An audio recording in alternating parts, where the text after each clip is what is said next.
Hi everyone. Today we'll explore word stress patterns and stress shift in English, fundamental concepts for developing natural pronunciation and comprehension skills. We'll examine how stress placement affects meaning, learn systematic rules for different word types, and discover practical teaching strategies. Word stress refers to the emphasis placed on specific syllables within polysyllabic words. This emphasis is achieved through increased loudness, higher pitch, longer duration, and clearer vowel quality. Word stress is critical for four key reasons.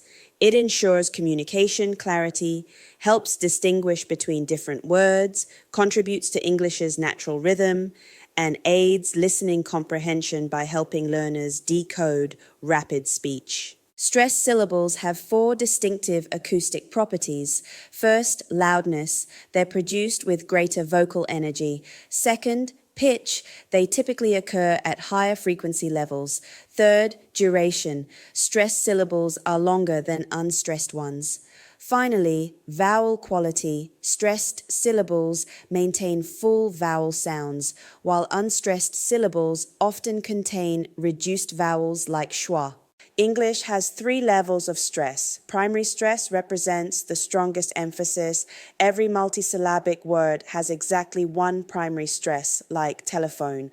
Secondary stress appears in longer words and represents moderate emphasis, as in photographic, where we have secondary stress on the first syllable and primary on the third.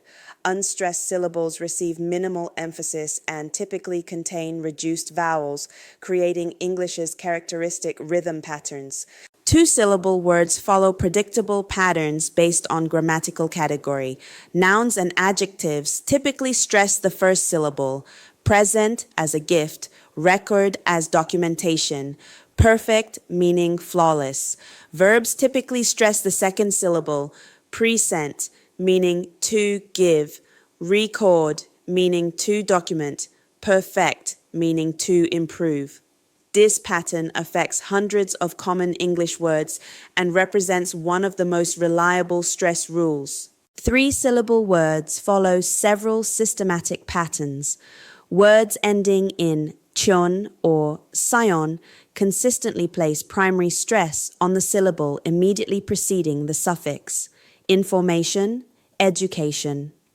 Words ending in IC typically stress the syllable before the suffix, scientific, economic. Adverbs ending in lie generally maintain the stress pattern of their root adjective, beautifully from beautiful, carefully from careful.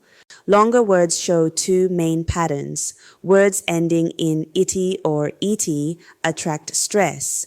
Two, the syllable immediately preceding them, university, possibility, variety. Words with prefix plus root structures often contain both secondary and primary stress. Reorganize, disapproval, understanding. Stress shift is one of English's most fascinating features. Over 30 common English words change meaning when stress placement changes.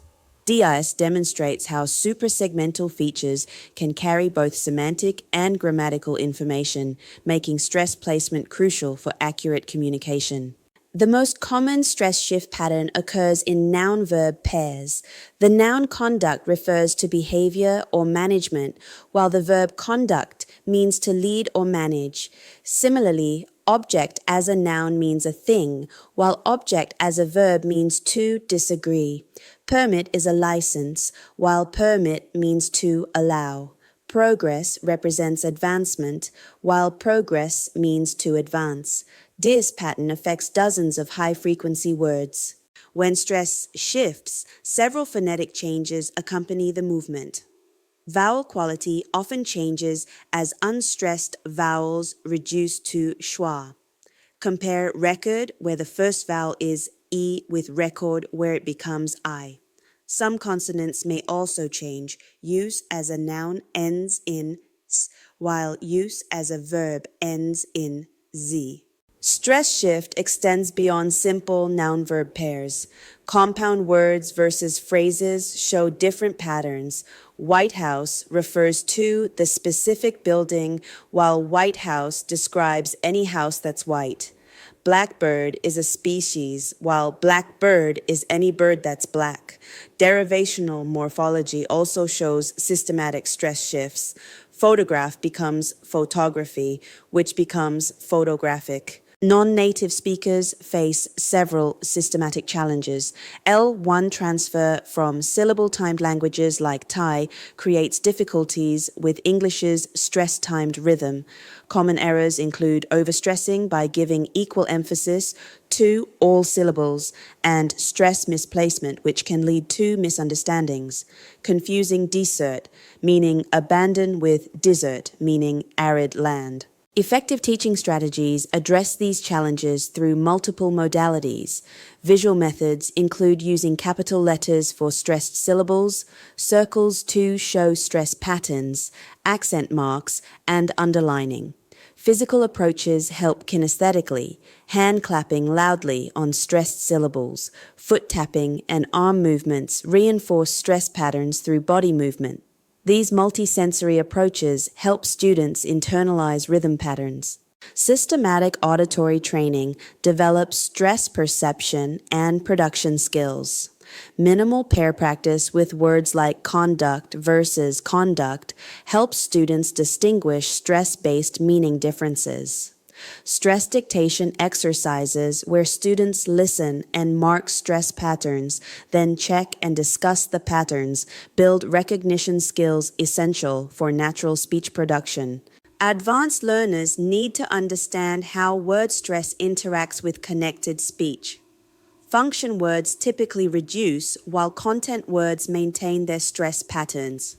Contrastive stress allows speakers to alter normal patterns for emphasis. I want the blue car versus I want the blue car when contrasting with a blue truck. Register variations show different stress patterns. Formal speech maintains careful stress, while casual conversation allows greater reduction and modification.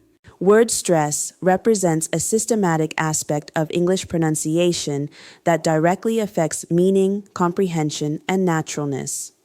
Understanding these patterns and practicing through multisensory approaches helps learners master English rhythm and develop more effective communication skills. Consistent practice with authentic materials accelerates acquisition of these crucial patterns. Thank you for your attention and see you next chapter.